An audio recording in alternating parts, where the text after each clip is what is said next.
Em poucas palavras. Um olhar sobre o mundo, a vida e a sociedade, à luz da Palavra de Deus, com Augustus Nicodemos. Estamos de volta com mais uma edição do nosso programa Em Poucas Palavras. Obrigado pela sua audiência. Está comigo hoje Pastor Augustus, comentando os nossos temas que eu, Natsa Matias, vou levantando aqui para você, tá bom? Então, é isso, pastor. Olá, Natsa. Olá, querido ouvinte. É sempre muito bom estar de volta aí ao seu receptor, ao seu celular, seu laptop, enfim, qualquer meio que você tenha e pelo qual nós estamos chegando até você, trazendo uma palavra da parte de Deus.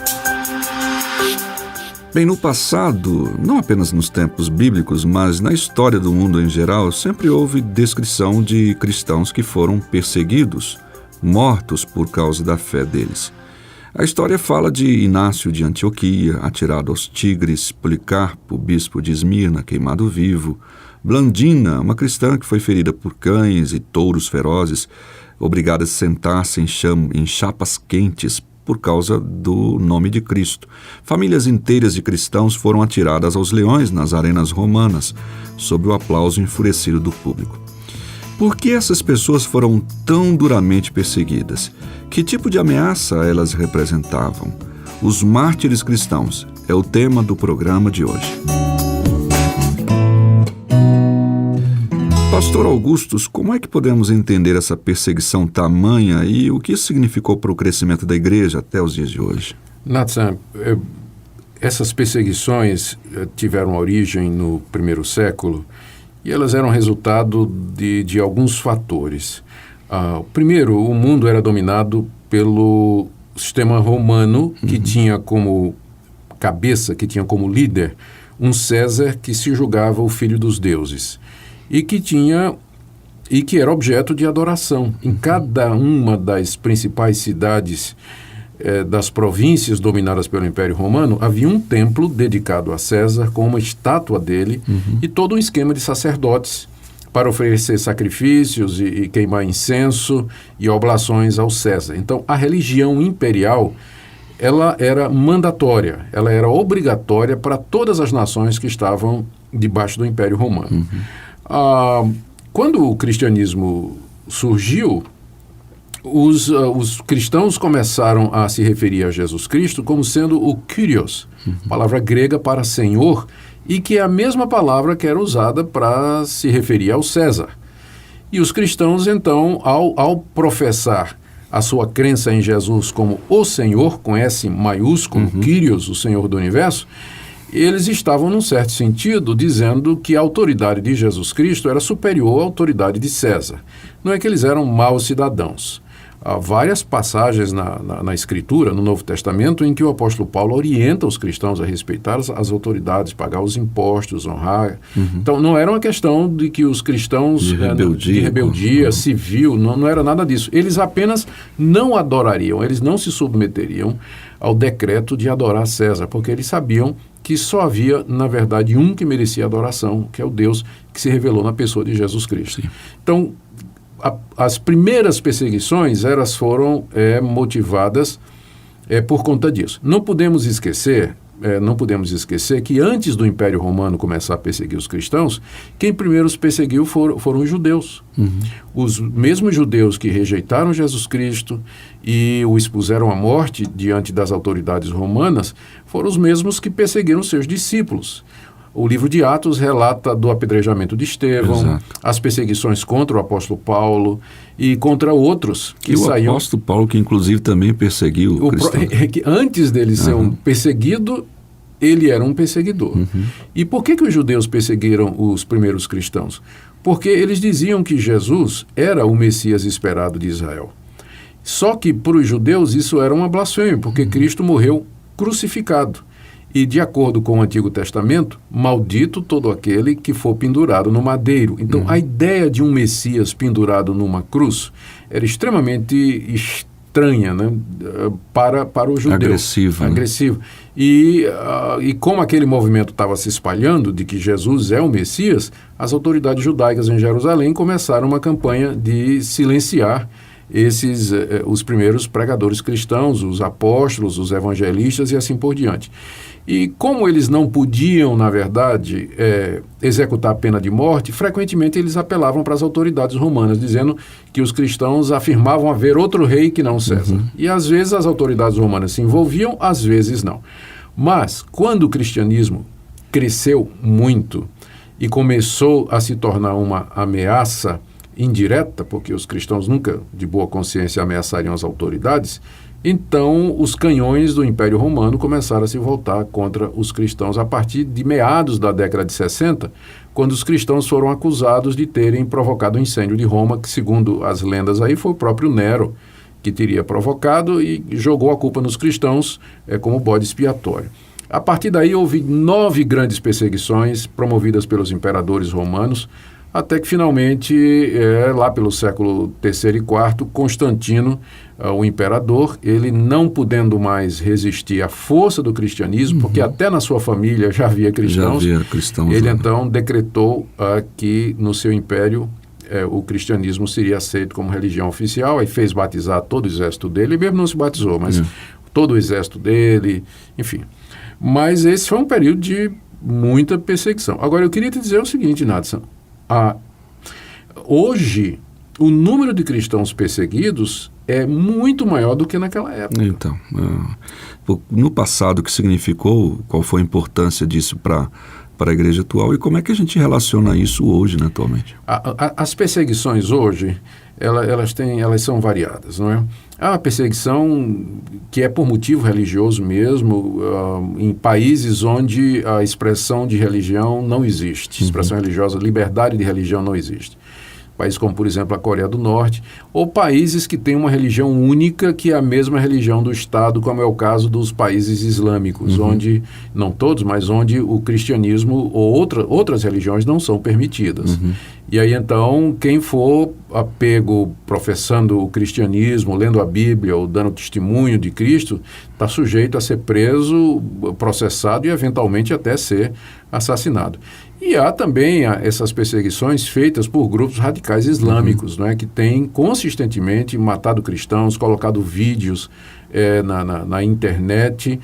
E eu creio que isso está sendo feito em nome do islamismo, mas tem também um fundo político que visa atingir os Estados Unidos e outros países que eles consideram como sendo o grande Satã do Oriente e do Ocidente, né? Que parece que escolhem bem os cristãos que são mais, entre aspas, inimigos deles, né? Exatamente. Tem toda essa motivação política aí. Há também a perseguição que não é totalmente aberta, mas ela existe, que consiste na discriminação, consiste no afastamento da arena pública, da opinião dos cristãos, isso acontece mais nos países do Ocidente. Então, você pode, porque é cristão, eu vou dar um exemplo, na universidade.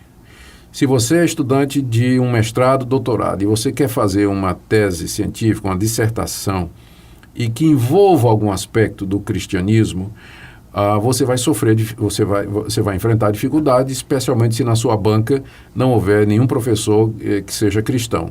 Né? E vão dizer, religião não tem nada a ver com ciência, com pesquisa. Eu acho muito difícil isso, porque o sujeito então não poderia escrever, mas o ateu pode, porque é uma convicção pessoal também. É um pressuposto. É um pressuposto também. Então você encontra na universidade essa discriminação, você pode encontrar isso no ambiente de trabalho, na própria esfera pública, especialmente quando vem à tona debates como a questão do homossexualismo, a questão do aborto, a questão da eutanásia. Se nós entrarmos com argumentos que são baseados naquilo que nós acreditamos que o ser humano é, feito à imagem e semelhança de Deus, merece dignidade, merece respeito e tudo mais, esse tipo de argumentação não vai ser usada.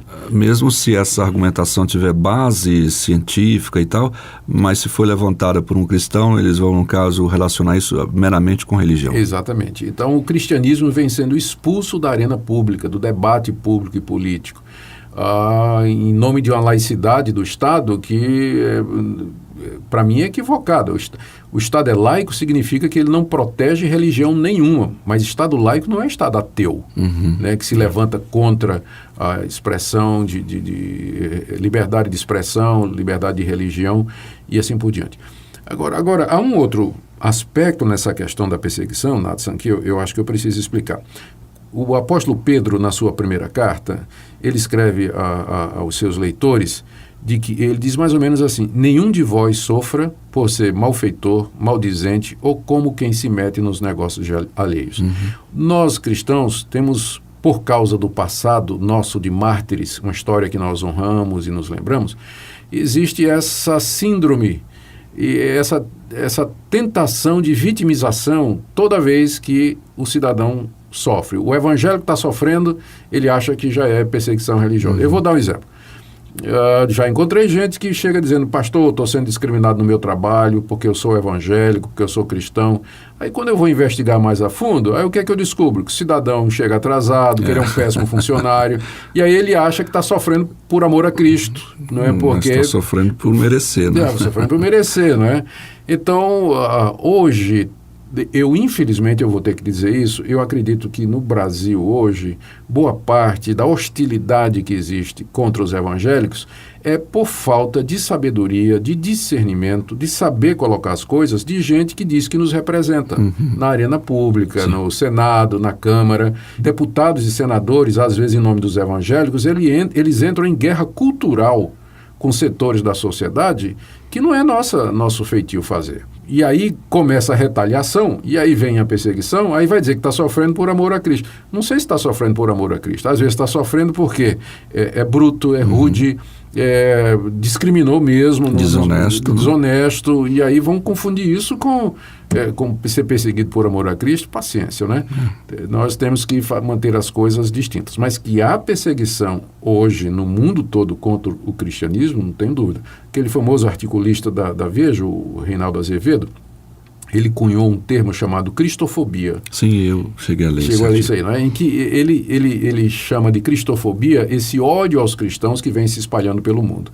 Ele cita lá num artigo que eu li já faz um tempo os resultados, as estatísticas levantadas por uma ONG, que no ano passado, ou foi 2013, pelo menos 200 mil cristãos eles sofreram algum tipo de perseguição. É a religião mais perseguida do mundo hoje. E, se não me engano, ele levanta essa questão, ainda diz que as autoridades acabam por se omitirem citar que isso, ou seja, os perseguidos são cristãos, exatamente por uma tal de ser politicamente corretos, digamos assim. Isso é uma coisa que me espanta, como o próprio governo brasileiro é capaz de se pronunciar a favor de determinados ditadores e de gente aí que a gente sabe bem que tipo de negócio escuso eles fazem em outros países, mas não se pronuncia contra o fato de que até brasileiros no exterior, eles sofrem porque são cristãos. Não há uma manifestação. Ok, gente, nós chegamos ao final do nosso programa, o nosso tempo está no final. Queremos agradecer a sua audiência. Muito bem, muito obrigado, querido ouvinte, pela sua atenção.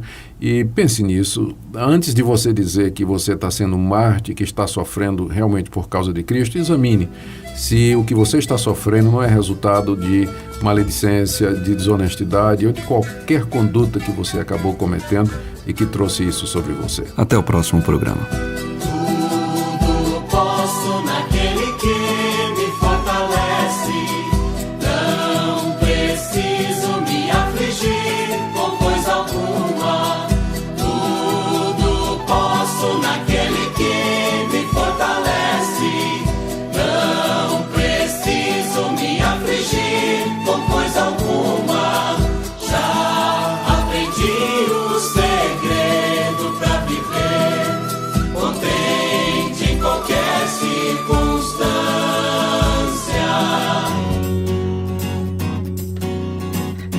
Em poucas palavras, um olhar sobre o mundo, a vida e a sociedade, à luz da Palavra de Deus. Apresentação: Nathan Matias. Comentário: Augustus Nicodemos. Um programa da Primeira Igreja Presbiteriana de Goiânia, Rua 68.